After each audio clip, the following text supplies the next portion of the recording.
Subscribe कीजिए हमारे YouTube channel नाते रजा को और बेल आइकन को प्रेस कीजिए जिससे आपको हर रोज न्यू वीडियो की नोटिफिकेशन कुछ औरतें तो शौहर को टेंशन देने के लिए झूठ मूठ का बीमार बनती है। सुन लो, जो झूठ मूठ का बीमार बनेगा, मेरे आका फरमाते हैं अल्लाह उसको ऐसी बीमारी देगा कि कभी उसको शिफा नहीं मिलेगी। इसलिए याद रखना, झूठ मूठ का बीमार कभी मत बनना। कुछ औरतें काम चोर होती है, काम के डर से वो झूठ मूठ की बीमार बनती है। अल्लाह अकबर। एक दौर वो था कि औरतें बीमार होती तो शौहर को भी नहीं बताती कि मेरे शौहर टेंशन में ना जाए। एक बुजुर्ग ने उनकी बीवी को बुलाया और फरमाया हम तुमको तलाक देने वाले हैं। बीवी ने पूछा क्यों? कहा तुम बीमार नहीं पड़ती इसलिए। जो औरतें बीमार ना पड़े वो मनुष्य है, तू बीमार नहीं पड़ती, हम तुझे तलाक देंगे। ये सुनना था। बीवी ने शौहर को कहा फिर इधर आइए।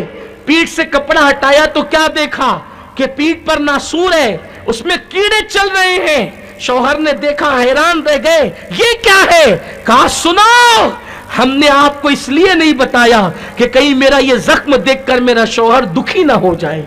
और यहां तो थोड़ा होता है तो ज्यादा मर्ज बताते हैं। सर भी दर्द हो जाए तो पूरा घर सर पे उठा लिया जाता है। हाय वाय अफसोस, ये वो खुदा जाने कितने तमाशे होते हैं। ये सब बदमाशियां दीन से दूरी की बुनियाद पर है। अल्लाह के दीन के करीब आओ और शौहर को खुश करना सीखो। शौहर खुश है तो अल्लाह भी खुश है, उसका रसूल भी खुश है। खुश करने वाली औरतें जन्नत की राह की मुसाफिर हो जाती है, बेहिसाब जन्नत उसे मिलती है। आज ये आपको बताऊं, एक सहाबिया है हजरत उम्मे सुलैम, उनके बेटे अनस इब्ने मालिक रदी अल्लाह ताला अन्हु, ये उनकी अम्मी है उम्मे सुलैम। इनका एक और बेटा था, इनके शौहर अबू तलहा थे। अल्लाह अकबर। अबू तलहा किसी काम से गए, वापस आने वाले थे कि उसी रात को बच्चे का इंतकाल हो गया। बीवी को पता है कि मेरा शौहर इसी रात को आएगा और उसी रात बच्चे का इंतकाल हो गया। जब बच्चे का इंतकाल हुआ तो सोचा कि बच्चा कभी भी दफन ही होगा, मर गया है तो दफन करना ही है। तो उन्होंने क्या किया, उम्मे सुलैम ने अपने बच्चे को एक कमरे में मुर्दा बच्चे पे चादर डालकर उसको छुपा दिया, किसी को नहीं बताया। ऐ खातून जन्नत की कनीज़ो, जरा सोचो, मां का बच्चा मरे, उस मां के दिल पे क्या गुजरेगी। लेकिन क्या वो सहाबियात थी जिनकी तरबियत रसूलुल्लाह ने की थी, अल्लाह के हबीब ने जिनकी तरबियत की थी। शौहर की अजमत अल्लाह के रसूल ने बताई थी। मेरे आका ने फरमाया अगर मैं अल्लाह के बाद किसी को सजदा करने की इजाजत देता तो औरतों को कहता वो अपने शौहर को सजदा करे, लेकिन अल्लाह के अलावा किसी को सजदा करने की इजाजत नहीं। अल्लाह के हबीब सल्लल्लाहु अलैहि वसल्लम फरमाते हैं अगर किसी शौहर के जिस्म में फोड़े निकल आए और औरत उसको हाथ से नहीं, कपास से नहीं, कपड़े से नहीं, बल्कि मेरे आका फरमाते औरत जबान से चाट चाट कर साफ करे तो भी वो अपने शौहर का हक अदा नहीं कर सकती। शौहर वो है, शौहर को खुश करने से जन्नत मिलती है। अल्लाह के हबीब की कनीज़ों, मैं बच्चे की लाश को छुपा दिया। मां के दिल पर क्या गुजरी होगी कि बच्चे की लाश छुपा दी। क्यों? मेरा शौहर आएगा और टेंशन की बात सुनेगा तो कहीं उसका दिल मुरझा ना जाए, उसकी खुशियां छीन न ली जाए। बच्चा तो आज नहीं कल दफन करना है। शौहर की खुशी कीमती है, बच्चे के गम से ज्यादा कीमती शौहर की खुशी है। देखा, ये सहाबियात का किरदार है, जिन्होंने हुजूर से तरबियत ली उनका किरदार है। हजरत अबू तलहा तशरीफ लाए, आने के बाद बीवी को देखो बन कनीज अपने शौहर को खाना भी खिलाती है, वजीफे ज़ौजियत की अदायगी भी करवाती है।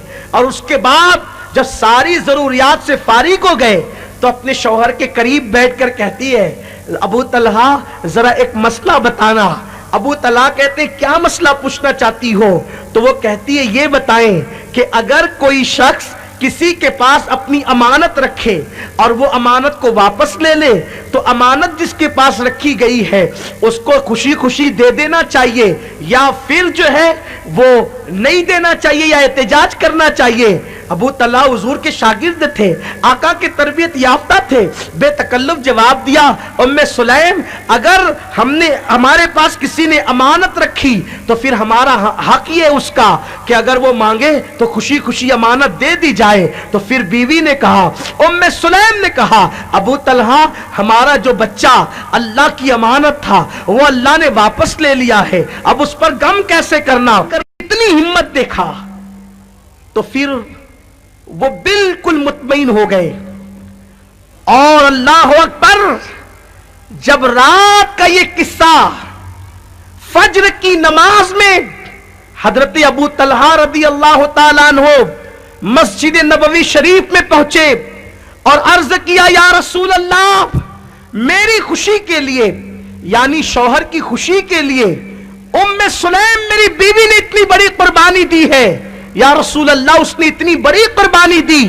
اللہ کے حبیب کے جملے یہ تھے، اے خاتون جنت کی کنیزوں، دل کے کانوں سے سن کر اس کو اپنے دل پر لکھ لو، صرف نماز سے، صرف روزے سے، صرف تلاوت قرآن سے، صرف اللہ اکبر درود شریف کی کثرت سے، صرف یہ اعمال کرنے سے ایک شوہر والی بیوی کو جنت نہیں مل سکتی۔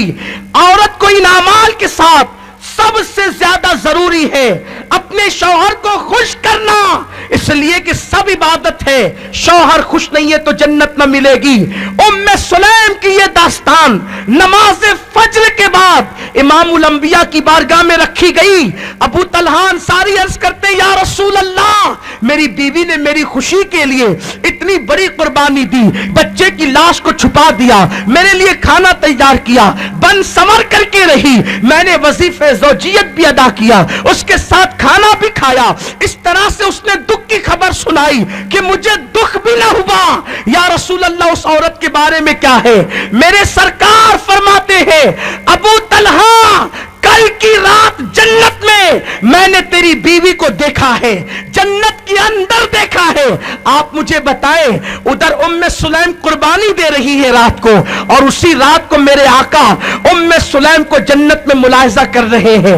پتا چلا شوہر کو خوش کرنے کا بدلہ عورت کے لیے جنت ہی ہوا کرتی ہے۔